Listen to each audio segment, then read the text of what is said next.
We are here tonight to talk about the criminalization of poverty, and we have some familiar faces and some new faces. First, I want to introduce our newest intern, Adonya, and I will let her just mention what she's studying and all of the impressive work that she's doing, because she's doing way more than just interning with us. And then I'll introduce our panelists, and we will dive right into this topic that is always relevant, but it feels like it's even more dire when we're in a pandemic. So Adonya, go ahead. Good evening, everyone. My name is Adonya Pertell, and like Ashlyn said, I am an intern with GSAT this semester. I am currently a junior at Coastal Carolina University, double majoring in psychology and sociology with a concentration in social justice, while also double minoring in women and gender studies and criminology. I'm from North Myrtle Beach, South Carolina, and I am heavily involved on campus. Right now, I serve as a research fellow with Dr. Schlosser on campus, working with prison research and also the incarcerated student program that we have coming on campus, dealing with the jail experience class in the sociology department. And I also do a lot of different things on campus with being involved in other organizations and also serving as an orientation leader. Very, very impressive resume. So we are super excited to be working with you and all of the stuff that you're going to continue to do.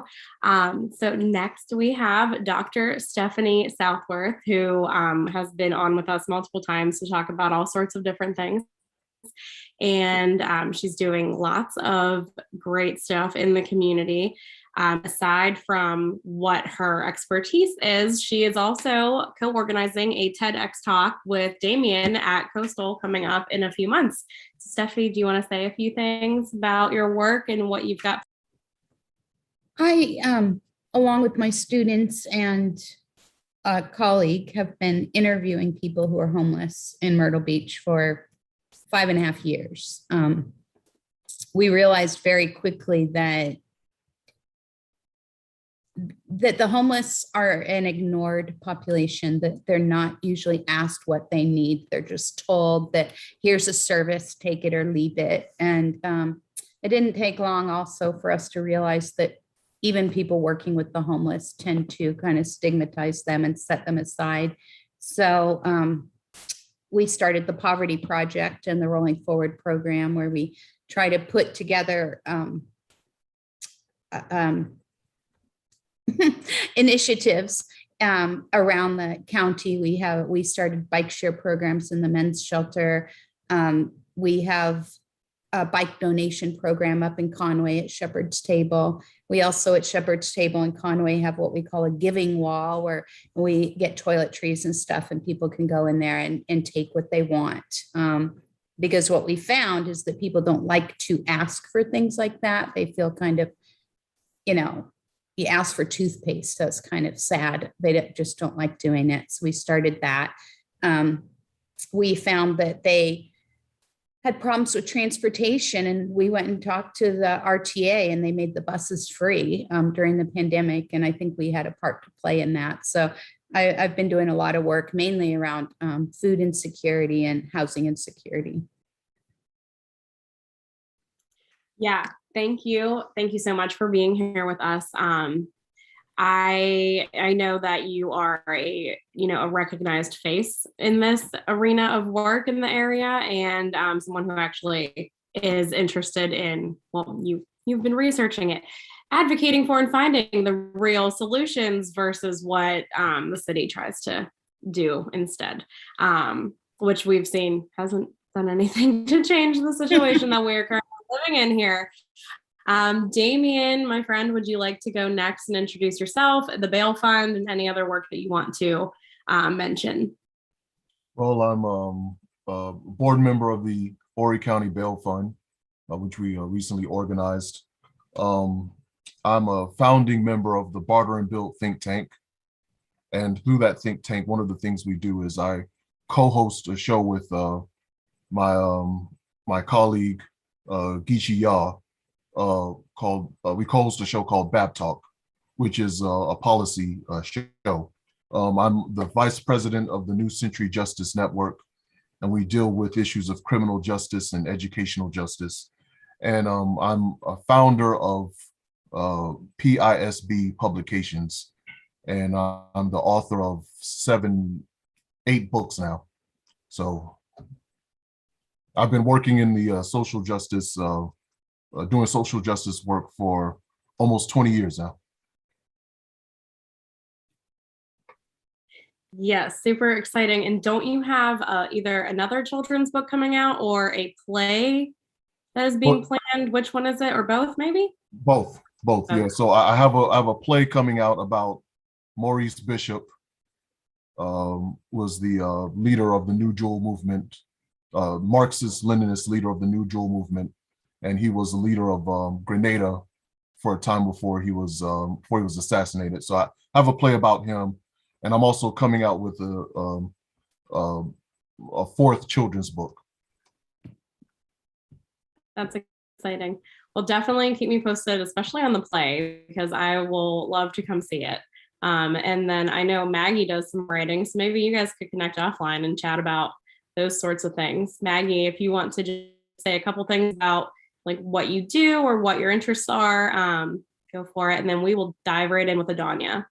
Sure. I'm a writer, and I'm working on something that I have to be like quiet and low key about. But when I can be public about it, everyone's going to know about it.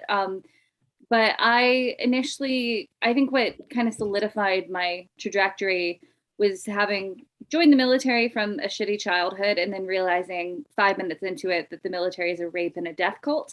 And so that it's a purely evil, toxic institution. And being in the military made me anti-military, anti-war. And that inevitably, of course, if you're anti-war, you start asking yourself, why are wars waged? Why imperialism, right?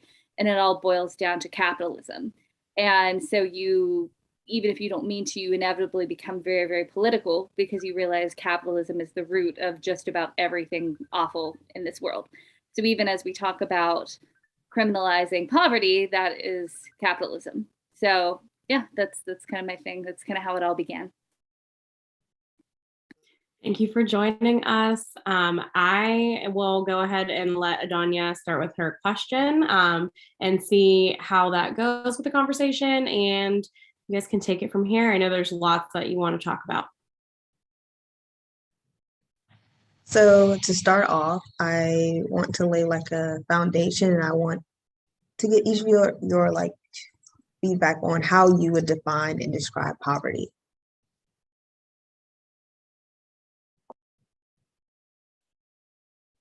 I would say it's being one illness or one accident away from ruin. Basically, if anything goes awry, your life is fucked up.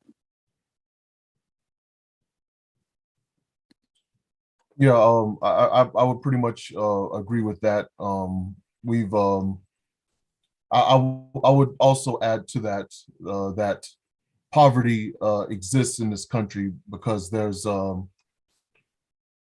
we live in a capitalist country, and because of capitalism, there's a need for there to be a permanent underclass. So the system and the structure will set itself up in a way that that there will be a minority of people who have all of the resources, control the means of production, and the vast majority of people who don't, who have no access to the means of production, no access to resources or anything like that. And those people are the people that we would define as being impoverished.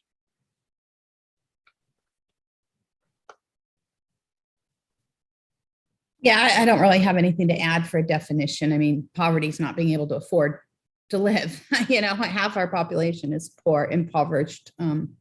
There's an official definition, which is 3 times supposedly the cost of food, but it's the poverty line is highly inaccurate. So poverty as a definition, there are people in other countries that make very little money, but they survived just fine. Here, you need money just to put a roof over your head. So the definition of poverty is not technically something I think is worthwhile.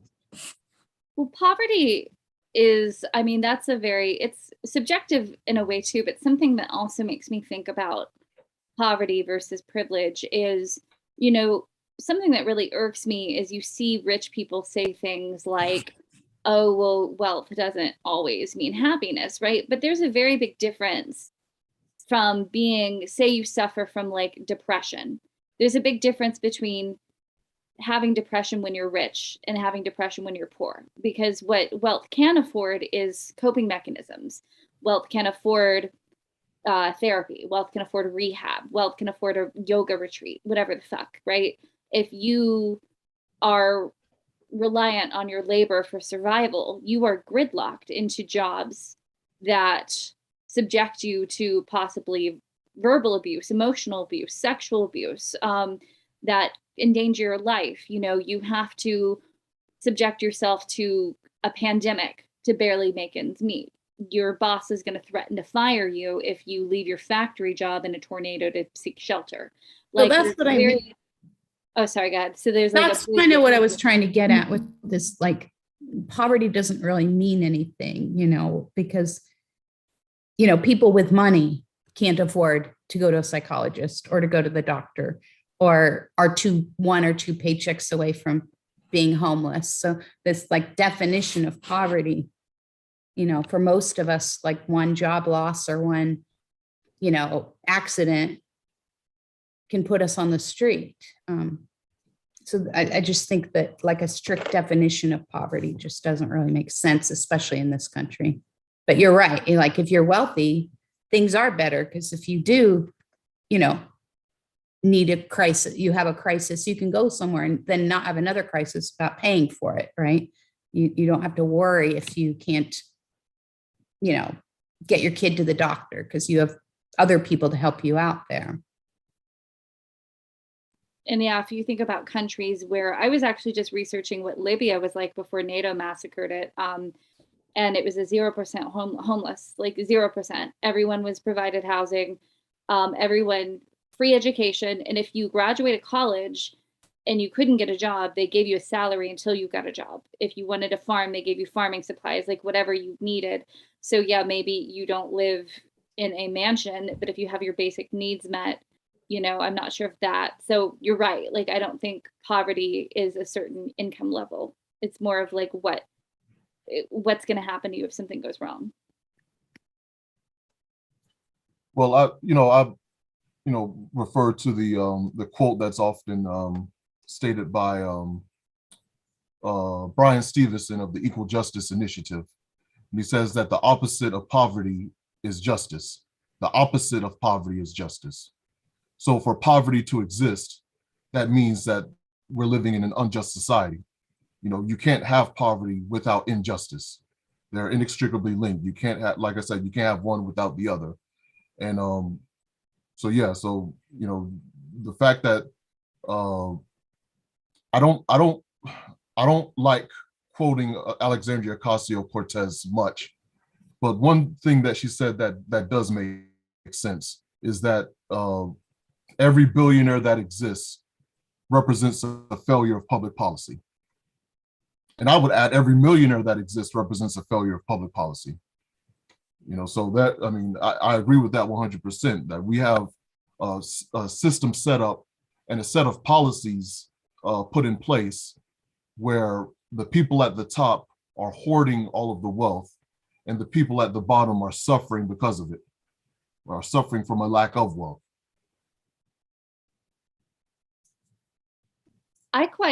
I was thinking about the rhetoric of capitalism versus the reality. And it's quite interesting because they contradict one another. Capitalism has a facade of you work hard and you acquire wealth, but it's actually wealth hoarding of the few that's passed generationally. So it's actually quite inefficient when you think about it, because the people that are given high income, high powered positions aren't necessarily competent, right? It's handed generationally. But there is a facade of having worked hard for it, which is not true. It is inaccurate. And so you see it a lot in industries like the entertainment industry.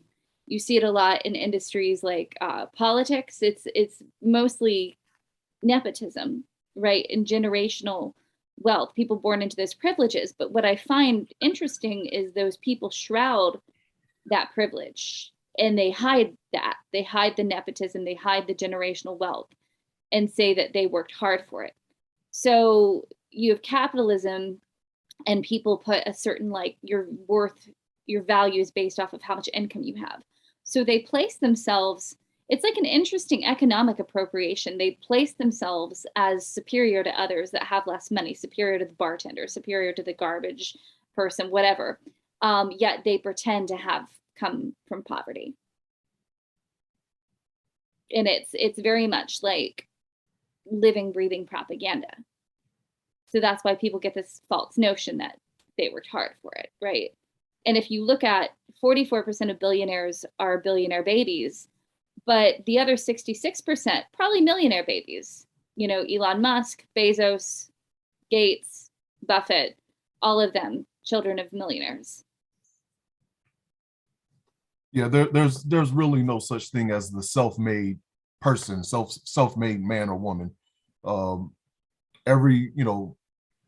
You only become rich, and we say this in the Barter and Build think tank. We say it all the time.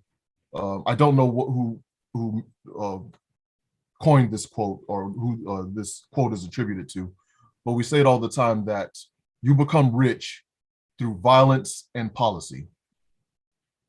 And there's no such thing as the self-made man who pulled himself up by the bootstraps and just worked hard and made the right decisions and burned the midnight oil and came from the right family and went to the right school and did everything right. And that's how they became wealthy. And one thing that you notice, and I agree with you, one thing that you notice almost to a person is the banality and mediocrity of the super rich. Yeah. You know, they stress this idea of education, of thrift, of working hard. And these people exhibit none of that. And one would only have to look at the likes of, I guess, George Bush, Donald Trump, Ronald Reagan, these other folks they're good examples, but they're low-hanging fruit. But you could even go to Elon Musk and people like that. What has Elon Musk ever done to deserve the massive amount of wealth that he has? Yeah. He's done nothing to deserve that wealth. Well, there is a very, very, very, very small percentage of people that get not billionaire status, but rich, right? Like you see it a lot in the celebrity system. But that's like a lottery. That's like winning the fucking lottery. And a lot of people don't understand that you can have, in that industry, you can have talent and you can have work ethic and you can have all of that, but it doesn't matter unless you get lucky. And unless you're an industry insider, if you're born into wealth, you're born into connections. 90% is getting your foot of the work is getting your foot in the door, right? And like, there's so many people that are just born with their foot in the door. So I'll give Will Smith as a great example. Like he was a break-in, but and I'm thinking of him because I was just thinking about that movie, The Pursuit of Happiness, and how that movie is capitalist propaganda. And there's a ton of capitalist propaganda in the media. But that's the perfect example. And that character has what I call the Aladdin Syndrome. So Aladdin didn't wish to, demolish the class system. He wished to get rich. And so, again, yeah, there's a few rags to riches tales, but it's a very small percentage. And it is like winning the lottery. It doesn't matter if you don't run into the right person that lets you through the door, no matter how fucking hard you work, no matter how talented you are. And so I see very much that in The Pursuit of Happiness, where capitalism relies on the vast majority being poor. It won't function without a few rich at the very top. And then, and the impoverished majority. But it's like people will be those break-ins, rag to riches, and they leave their class in the dust. And they don't seek to, better for everybody. It's that individualism that capitalist propaganda promotes.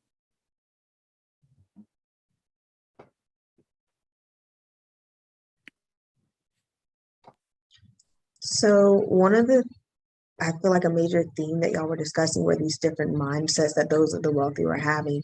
And with that and the labels and how they carry themselves with the propaganda, there's also the stigmatizations and the negative connotations that come with those who are considered impoverished. So with that, can y'all touch on how exactly poverty is criminalized? Well, with the rich, people, most of them born into wealth, born into connection. And so all they had to do was try a little bit to acquire success, wealth, right? And so they have this assumption that if you are poor, then you just didn't try and you're lazy. And so I think that's where a lot of it comes from. It's that the people that shape the cultural narratives that have high influential, high power positions were almost always born into it. Well, if you think about poverty as a crime, it's not a crime to be poor, it's not a crime to be homeless, but there's all sorts of policies and laws that are associated with being poor and being homeless. So you don't have money for, your car breaks down and you don't have enough money to fix it. You get a title loan and pay 236,000% interest or whatever. And I've seen them as high as 146% interest. And then you're late on that. And then they can charge you more interest and a late fee. None of that's a crime. But you can have your credit wiped out and go to jail for not being able to afford to pay those things back. It's not a crime to be homeless, but it is a crime to stop, stand, sit, sleep, fart, pee, anything if you're not in a private residence. So, being poor or being homeless, none of those are crimes, but all these behaviors associated with not having money are criminalized. And as far as the homeless go, that is a product of capitalism because those people aren't bringing in the money, they're not bringing in the profit. And so it's easier to make money by throwing them in jail and giving the money to Aramark and the food vendors and the people that own and run the prisons than to actually help these people become housed or to prevent them from becoming homeless in the first place. So, being poor is a crime and being homeless is even more of a crime, but they frame it in the way that, it's not a crime not to have money, but you just can't do anything because you're breaking all these rules. So it's so heavily stigmatized and there aren't any laws to protect low-income people. The laws are there to protect the people that own the means of production, that own the credit card companies and the jails and the banks and all that such stuff.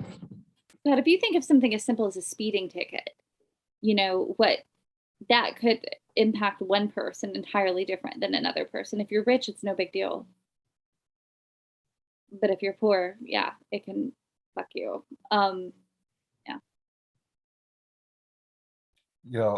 We're seeing the really, in addition to the economic motives that Stephanie has already pointed out, we're just, in general, we're seeing a restructuring of the politics and politics and society in this country, to where, the ruling class has retreated from any pretense that it even gives a damn about poor people anymore. They no longer see poor people as even being on the agenda. Or like I said, they've given up on the pretense of, playing or pretending like they care. So they've begun to rely on the system of mass incarceration to manage their impoverished populations. They want them out of sight, and as they want them out of sight, they want them out of the political. They want them out of the political arena, because what they don't want is the masses of poor people and impoverished people forming a movement and building a movement, a class movement, and a class justice movement, class conscious movement, and a racially conscious movement to overtake the power of the ruling class. And then the system of mass incarceration steps in to manage the poor. And as a form of social control.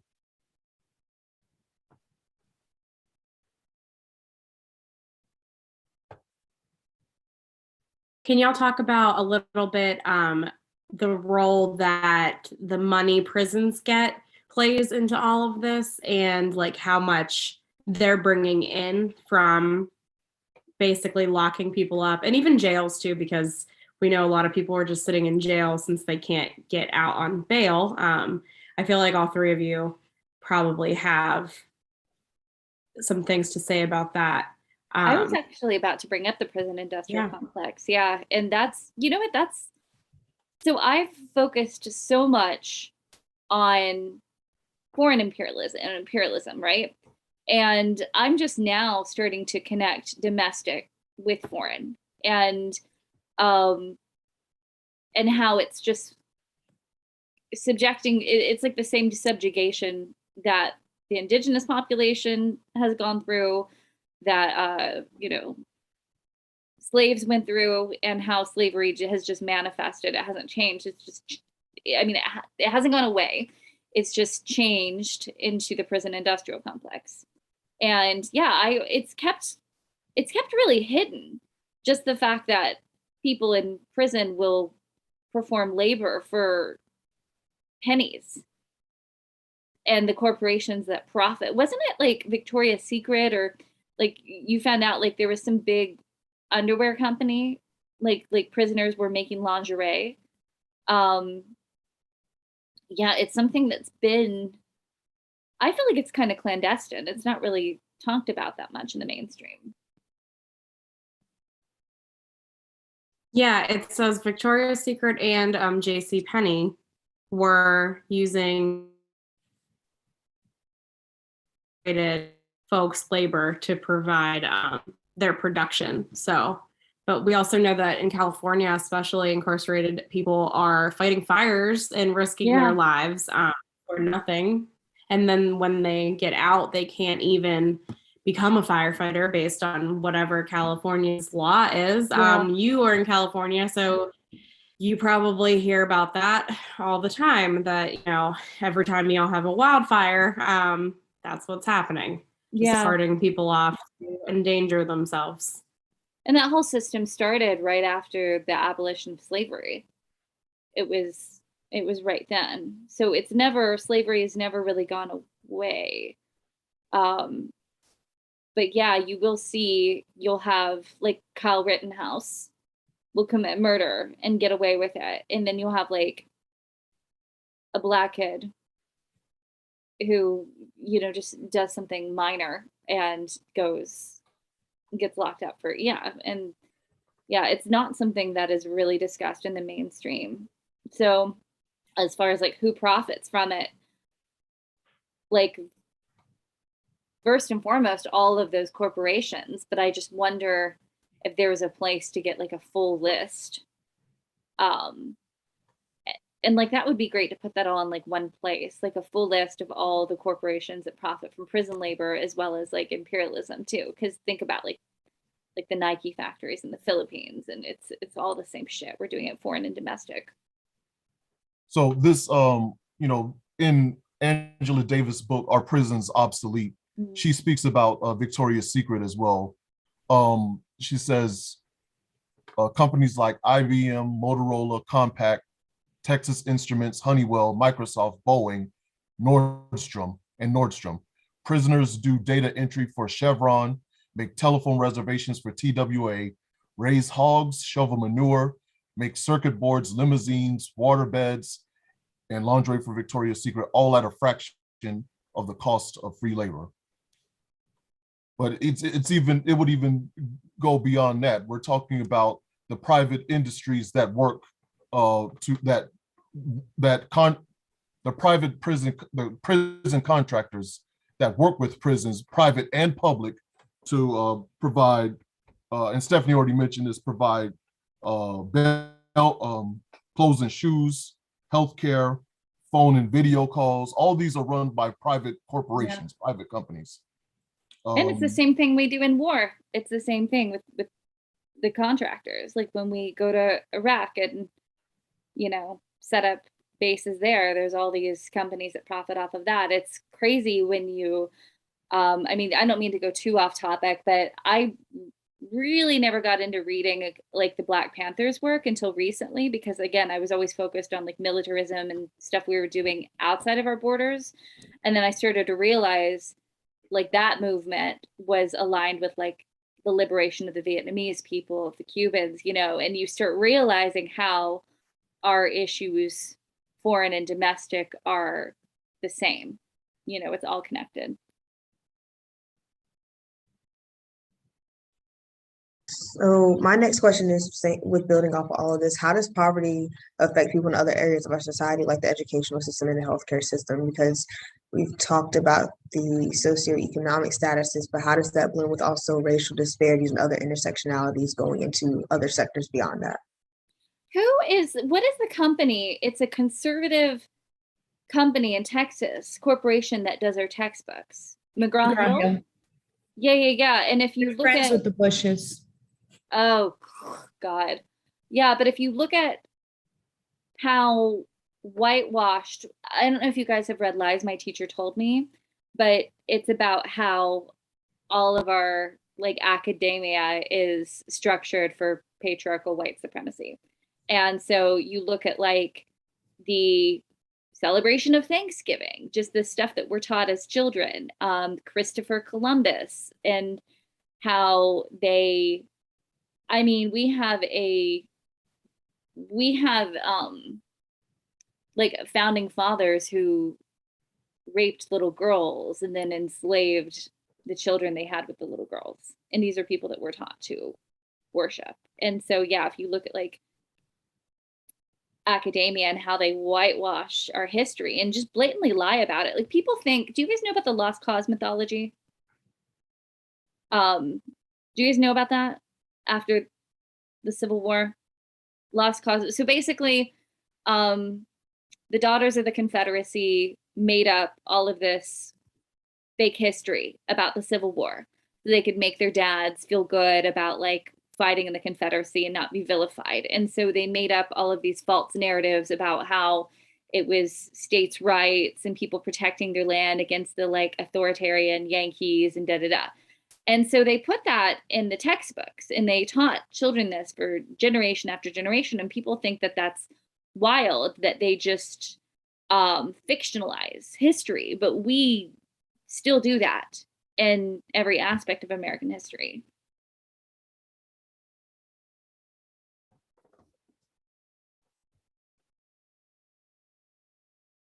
Well, so,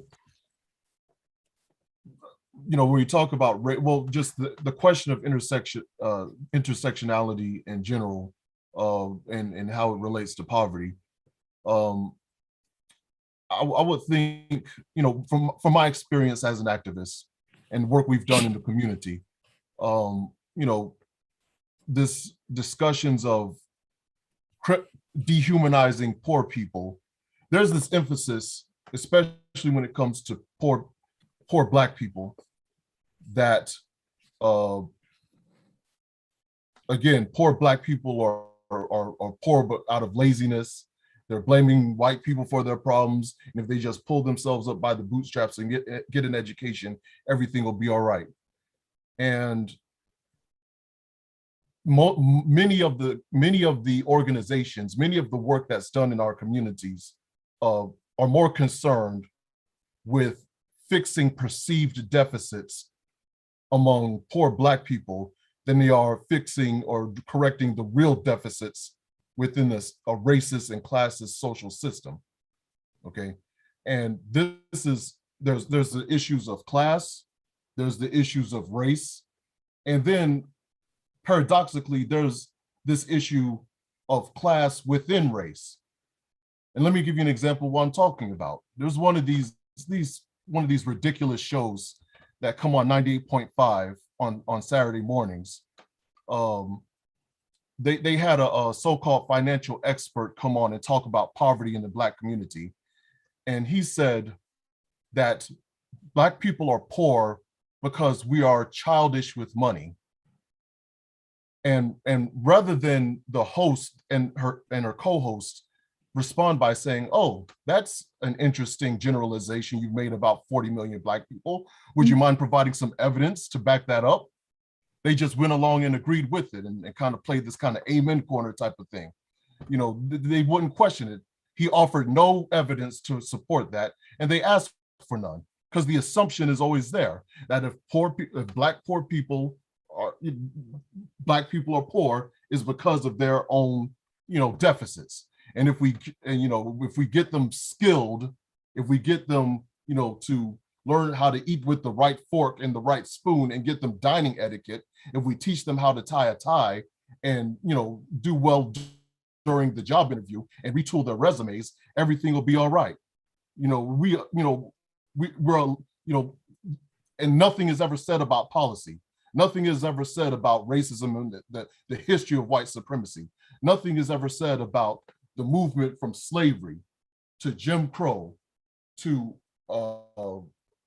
mass incarceration, and how one is just these peculiar institutions, as Louis Vacan would call them, are, you know, just manifestations of the previous one. You know, none of that is ever discussed. It's always talking about the deficits of poor Black people.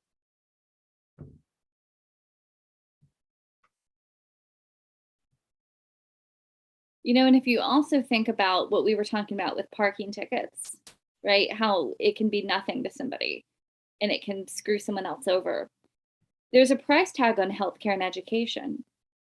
So it's not like this, again, it's capitalism contradicting itself. If we were this egalitarian, if capitalism was this egalitarianism structure that was dependent on hard work and hard work equals success, then the currency to education would be something like community service. It wouldn't be money. It wouldn't be someone's dad can just buy you your education.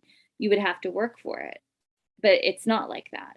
So education is not accessible to everybody, just like healthcare is not accessible to everybody. There's a price tag on it. Some can afford it and some others can't. Most can't.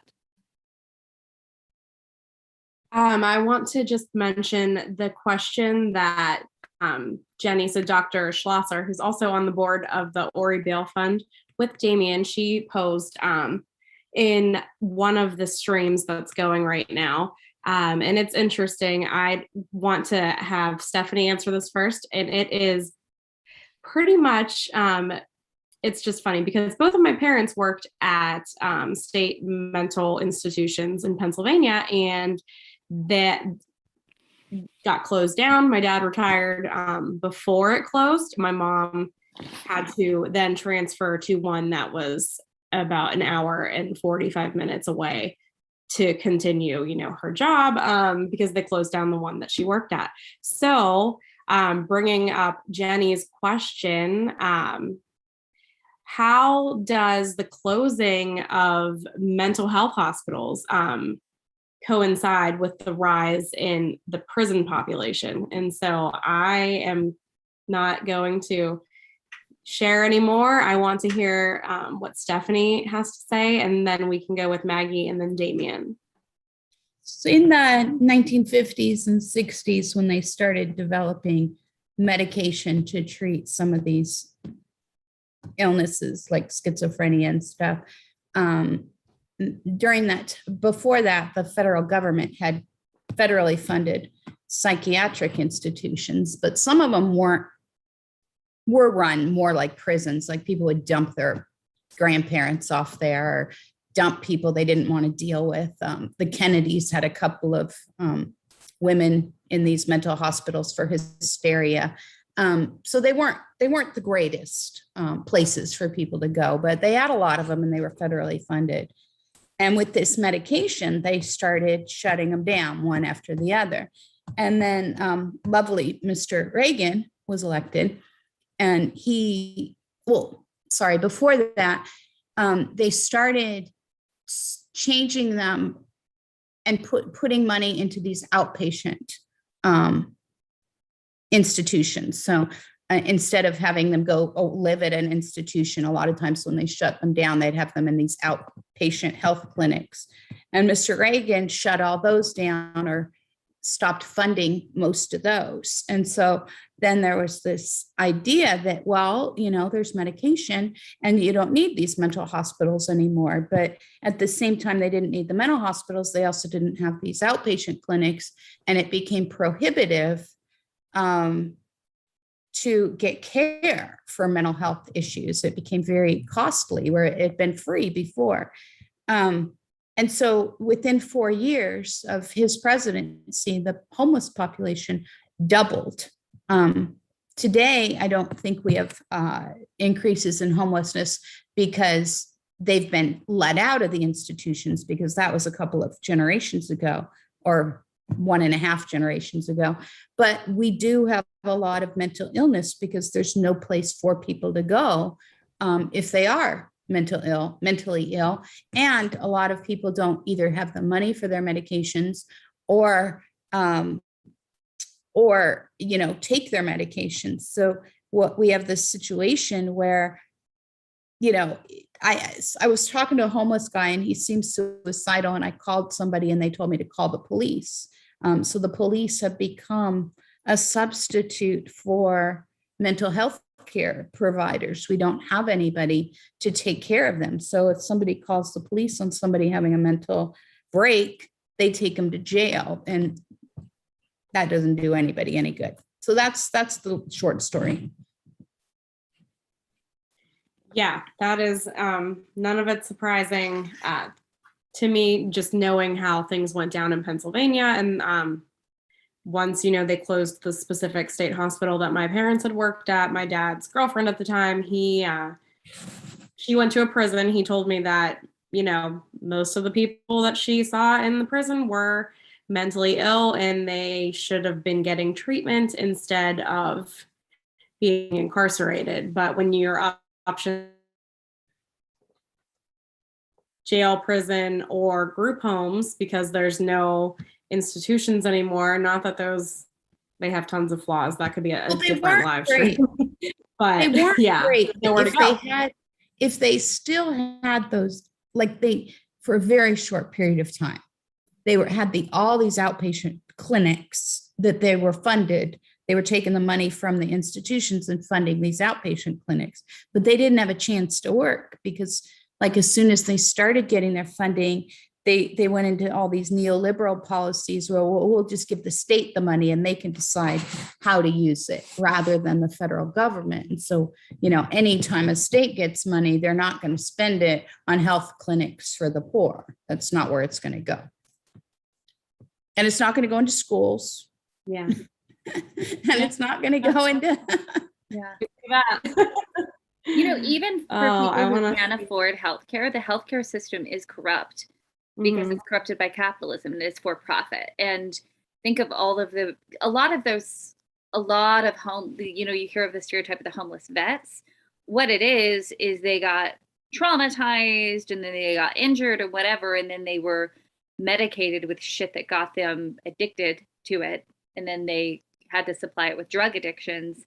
And there's plenty of rich people too that will fall into addictions because of stuff that they're prescribed. And, so even in this capitalist dystopia, think of the institutions that we're supposed to trust. Like, we're supposed to trust the police, right? They're supposed to save us. We're supposed to trust the doctor. We're supposed to think that the military is defending the country. We're supposed to trust our political leaders. And those are actually the things that can't be trusted.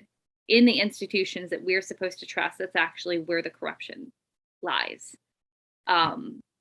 And that is what's going to happen in the capitalist system. So there's no pure healthcare system in capitalism. It's all for profit. I don't really have too much to add to what has already been said. I think it's pretty much covered. But I will just say that I would also ask us to consider the fact that we live in a civilization that's on the brink of collapse. And the alienation, the anomie, the nihilism that comes with that you cannot have that within a society. You can't have a sick society without sick people in the society. The individual is so fused and riveted onto the life of the society, that the society cannot be sick without the people being sick. Its suffering inevitably is their suffering, to borrow from Durkheim.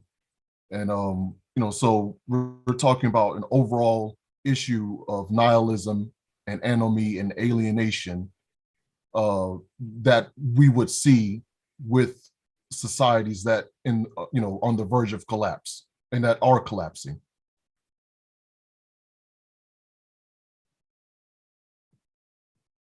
Yeah, I think those all cover it. Let me see if Jenny responded to the answers to her question.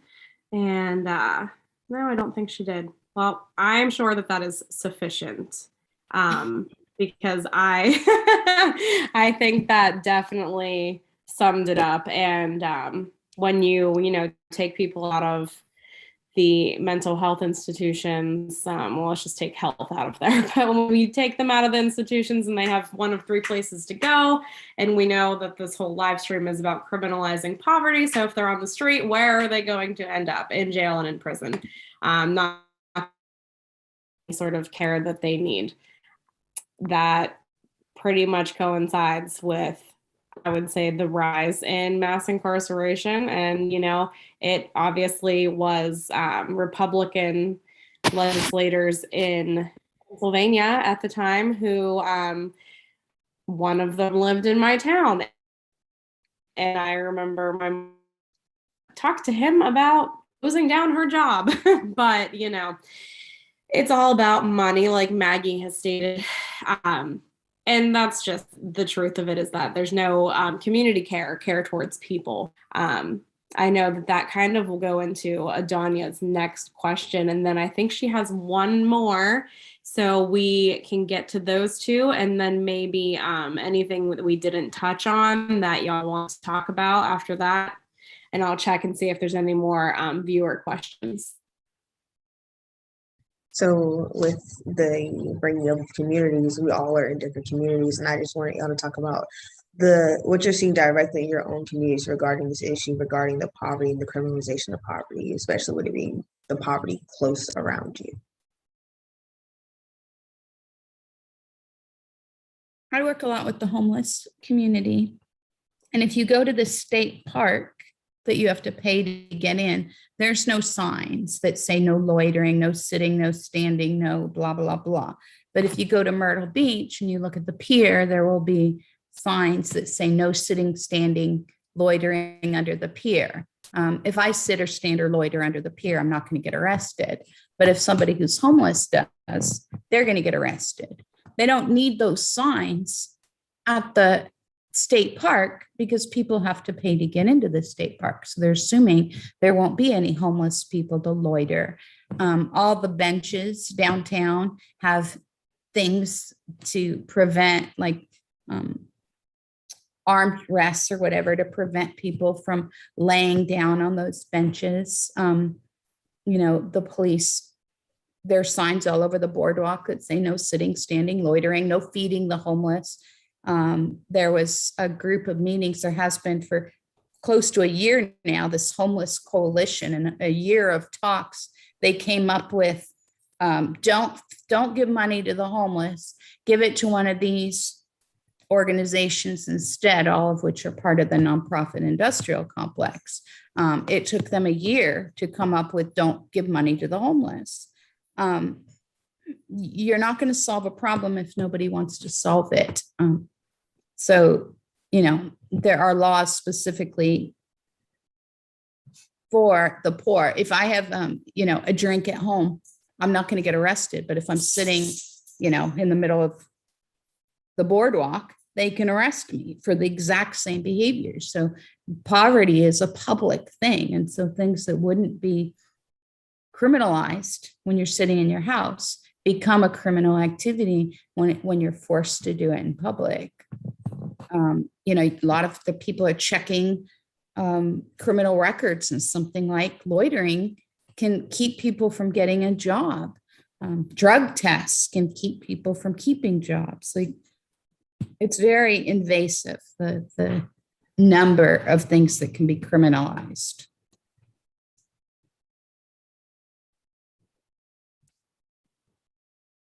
I don't work. Oh, I'm sorry. Go ahead. I didn't, could you repeat the question? I didn't get all of it. Yes, sorry. So basically, I wanted you to talk more about what you see directly in your community with the criminalization of poverty.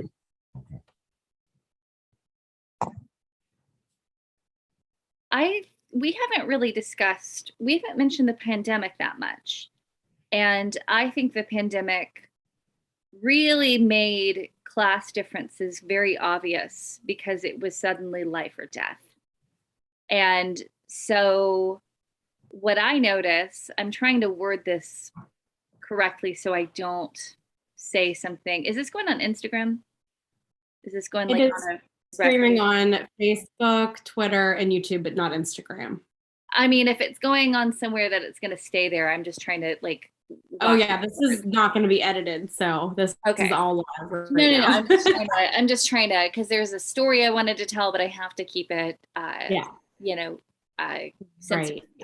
Right.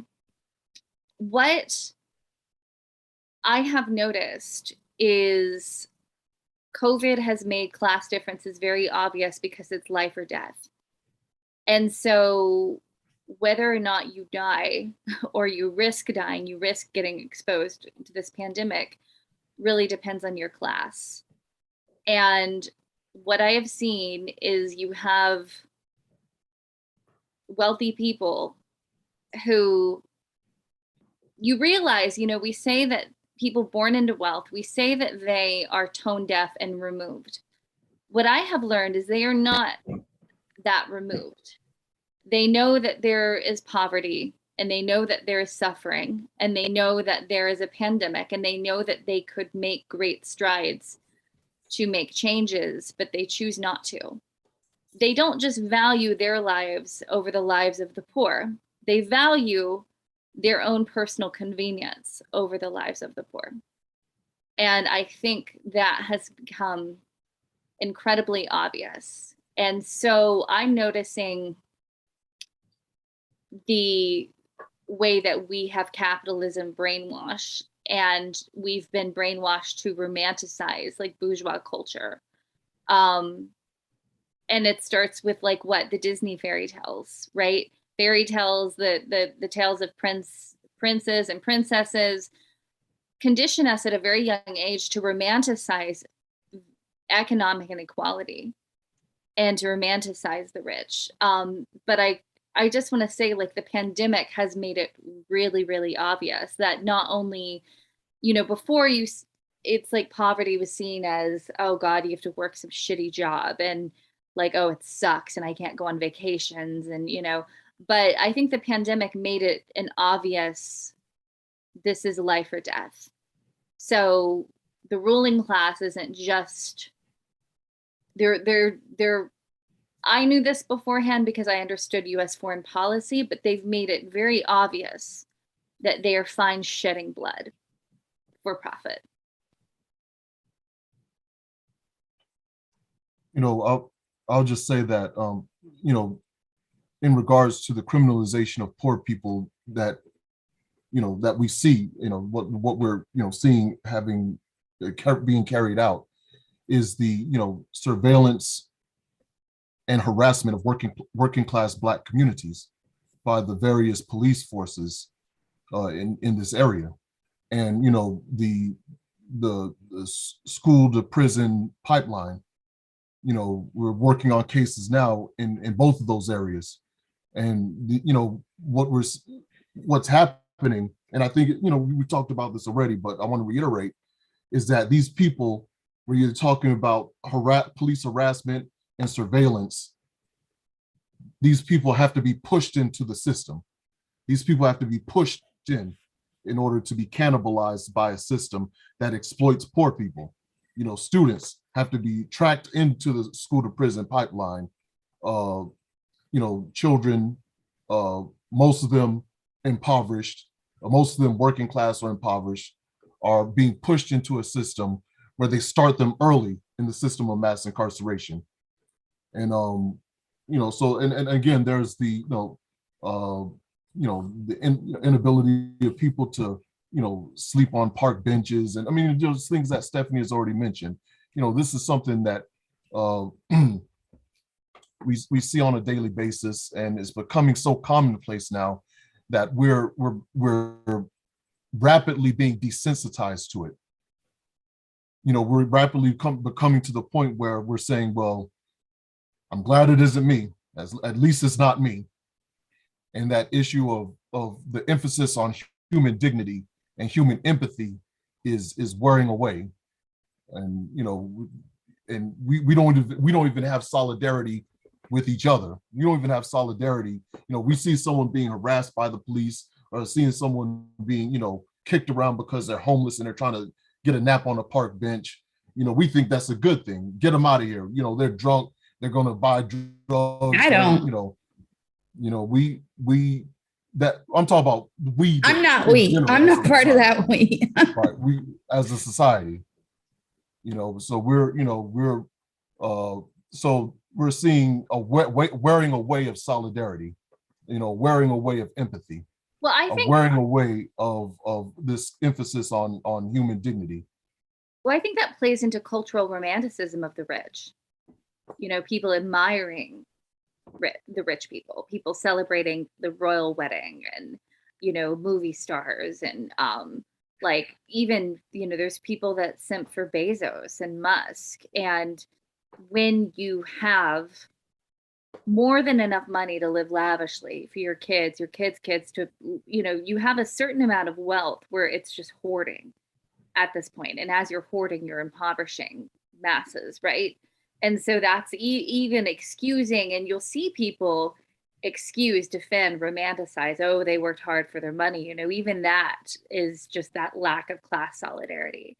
And think about nepotism, like nepotism and the generational passing on of wealth. That is ruling class solidarity, right? Like if we had working class solidarity just by sheer number, we could wipe out the class system very easily, but we don't have that. And I feel like a lot of that is the Stockholm syndrome, and it's the conditioning to romanticize capitalism, like success equals hard work. So I'm lazy if I don't acquire success, and so I'm ashamed, and people ashamed of their oppression, right? Like seeing themselves as the temporarily embarrassed millionaires.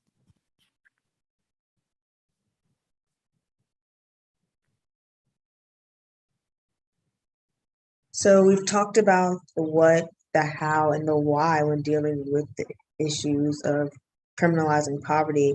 And a question that I have for y'all, and a lot of people have posted in the chats, is kind of what's next?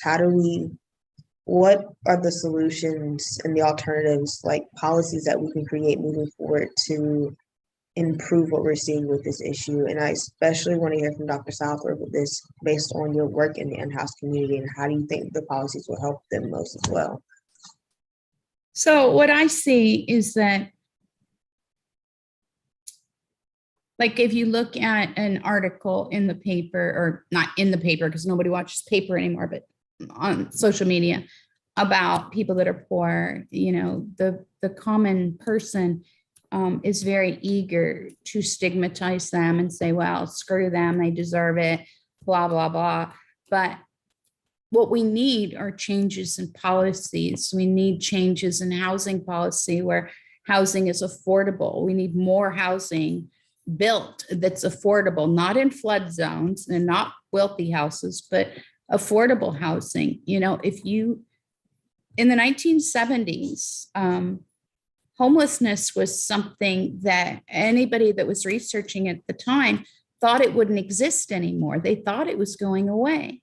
And here we are with this, sedimented problem that it seems like there's no end. But literally, for some of these people, just having a place to live would make them not homeless anymore. Like, they have jobs, they have children and families and this and that and whatever. They need affordable place to stay. You need affordable health care. We actually do have Little River Medical Center does provide health care for the poor at very reasonable costs. We need that information out there. You need to take the stigma away from going to a food bank or a food pantry, because those are also out there. There are people trying to do things, but without affordable housing and affordable transportation, and affordable and a living wage paid to people that are working, we can sit here and talk all we want about the rich and blah, blah, blah, but that doesn't solve any problems. They're not going to feel, the wealthy people aren't going to feel bad about it. We're not going to vote them out because they're the ones that are buying the votes. So what you need are people on the ground.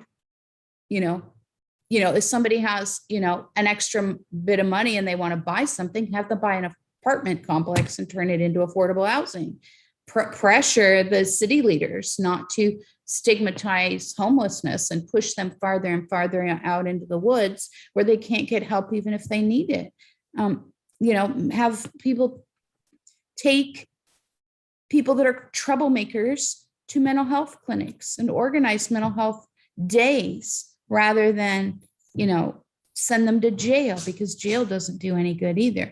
There are lots of things we can do. And like I said, I do what I can with the resources I have. But if everybody did a little bit, or everybody that cared about it did a little bit, part of the problem, it won't be solved, but it could be handled. And it could be handled a lot better if we vote in people that actually care about this stuff. Just the money that the Pentagon has lost in the last year is more than enough to alleviate homelessness and food insecurity several times over. The amount of money that billionaires made during the pandemic could have solved this problem. We have the money. Like you said, corporations will just buy out the politicians. That is a system that needs to be abolished. These conflicts of interest with corporatism and policy. We're just going to put a Band-Aid on a bullet hole if we continue trying to fix this in the system that needs to be fixed. And we're not going to be able to vote in people that care in the two-party system. They just look at what's happening with the squad. They just shift they shift roles as the rotating villain, and just to keep the status quo. They represent a facade of progress, but they just maintain the status quo. So there is no reformation in a capitalist economy. So we have to abolish capitalism. This is never going to fix it. Like there will never be an alleviation of poverty and homelessness if we maintain a capitalist system. And that's going to require a full clean out of our entire political system. Everybody, Congress, Senate, all of them, full clean out. So I agree with both Stephanie and Maggie with what they've said. What I will say is that, yes, it is policy.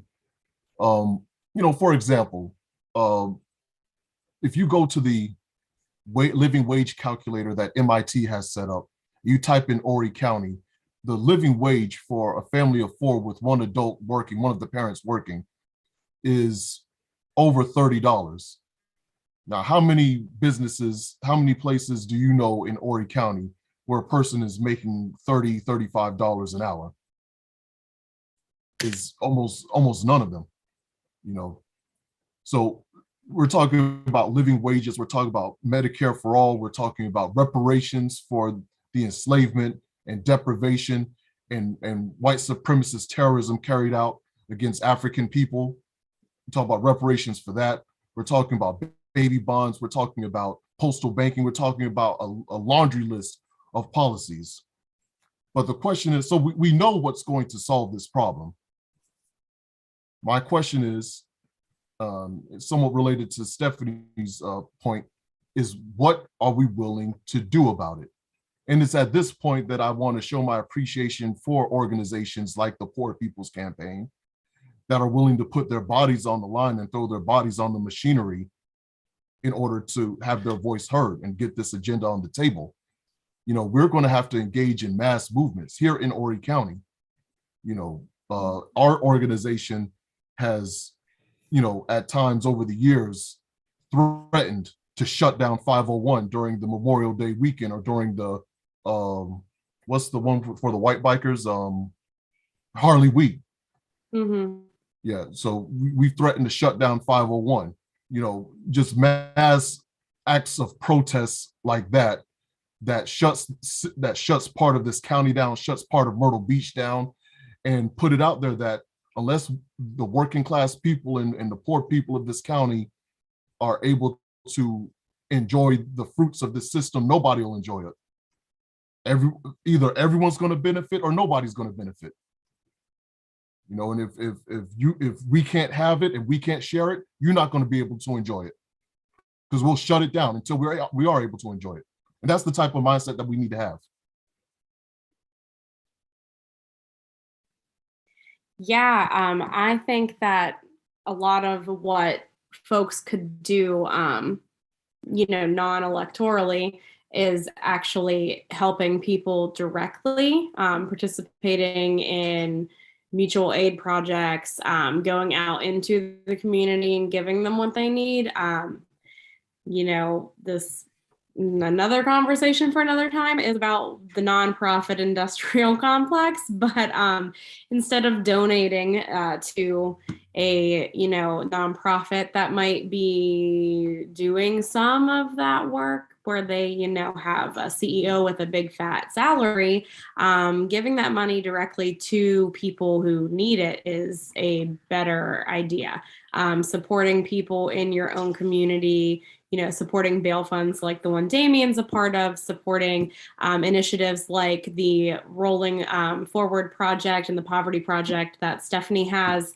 A lot of people in local government, all the way up to like the federal government, think that they know what is going to help the homeless people or what's going to, fix it. But I think, Dr. Southworth could verify that here at least, they aren't going out and talking to the unhoused community other than harassing them. So if you're not going to talk to the people who are experiencing the problem that you want to tackle, you aren't going to be able to actually help them, not to mention the fact that they most likely don't care. But talking to the people affected, brings out all kinds of different issues that, you might not have even thought of. So I think that is, not a policy or systemic solution to the issue, but it's something that everyone can do themselves to help directly in their community and make sure that the money is going where it will do the most good. And I don't know if anyone has anything they want to add to that, but I will allow, the floor to someone else before I go ahead and close this up. Are there any more questions in the chat? I'd love to answer some questions. Yeah, well, there was one comment I posted. It wasn't really so much a question, so any of you can feel free to kind of take it or to mention how that might intersect with poverty, but the disabled community and poverty. Someone wanted a perspective on that. And the only thing that I can really mention is that I know some folks who can't get married because their disability, they'll lose it, then they won't be able to afford medication, things like that. So I don't know, Stephanie, maybe you see this in your work, or Maggie, maybe you know some people, or Dameion, might have some thoughts on this issue. Well, yeah, people are disabled and they get services based on being that label of being disabled. And this is not something we actually can do anything about because it's at the federal level. But, I hear people all the time say, well, I get $900 a month and I get this subsidized this and subsidized that because I'm disabled. If I get a job and it's not under the table, I can work some, I just can't work a full-time job because I can't stand or sit or whatever. And so if I get a job, then I'll lose my disability. But there's all these things I get from that disability, not enough to afford a house, but, or an apartment or whatever, but, you know, and being disabled actually gets people up higher on the housing list too. So they don't want to get off that list, which is years long. Disability is huge. You know, we talk to people and we say, well, how's your health on a scale from 1 to 10? And they say, oh, about a 9. Oh, that's good. You don't have any health problems? Well, I have a plate in my arm and a plate in my head, and I have heart disease and diabetes, but I'm okay. Like this whole idea of, you know, work hard and be tough and be strong, that people, even with like life altering disabilities, are like, yeah, I'm okay. I really want to work, but then I'll lose my housing or my medical or my, you know, whatever.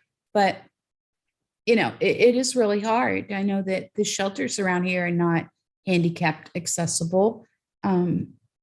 The housing first, or that not housing first, the housing authority has like no apartments available for people, and even fewer available for people who are disabled. So, you know, disability is a serious problem, and we don't have resources. The one thing I will say that is really good is that Little River Medical Center. I'm very impressed with them. You know, they will treat anybody, and they're not going to be coming after you for a big old bill. But then when it comes to mental health, they refer them to Waccamaw, who try, but they're really overwhelmed because they're where everybody goes who can't get mental health care. So, you know, there's the issue of poverty, there's the issue of transportation and jobs and disability. And, you know, it is much more complicated than most people think. And, you know, out of the 250 homeless people I've interviewed, 60% of them have full-time jobs, even if I don't think they should be working because they're so sick. You know, people think that people that are homeless are lazy and they don't care, and that actually the opposite is true.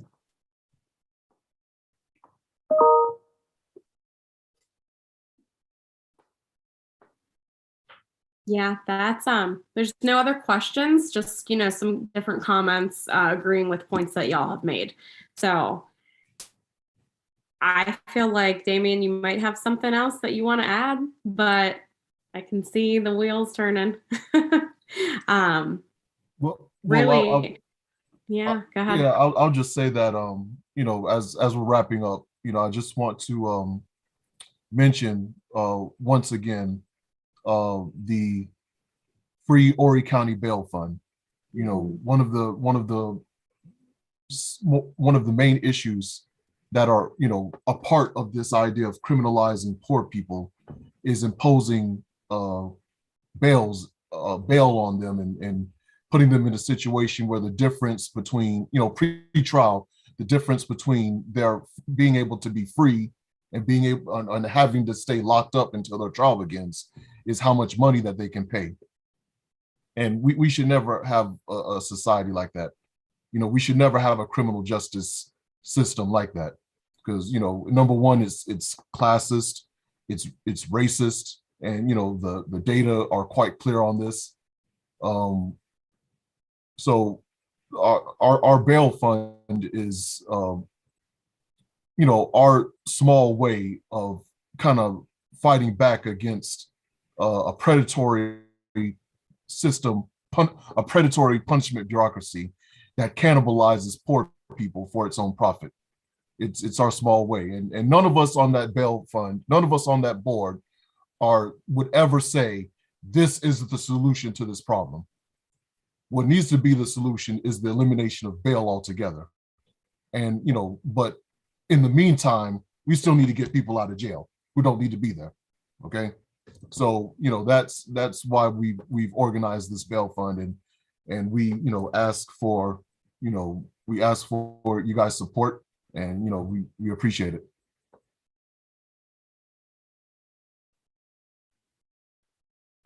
Yeah, there is, so if you're not, you know, if you're watching somewhere other than Horry County, other than South Carolina, which, you know, there's quite a few who are watching from different areas of the country, you can go and look at the National Bail Fund Network or the Bail Project for something in your area. If there's not something, do like Dameion and his colleagues did and form one, because the need is definitely there.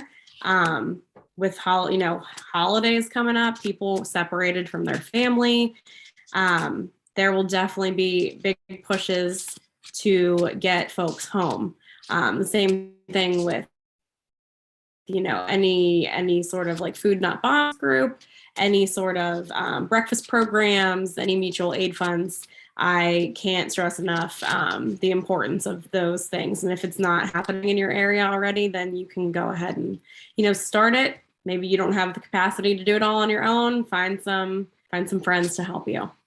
I just want to thank everyone for being with us tonight. Thanks, Maggie, for joining us from the West Coast, and Stephanie for making time for us. Dameion, go ahead. Yes. I think you have something you want to add. Shameless plug here, but Mhm. on the 23rd of this month of February, we'll be doing a presentation about mass incarceration and the punishment bureaucracy. All my local people, it'll be at the Conway Library on the 23rd. So I just wanted to put that out there.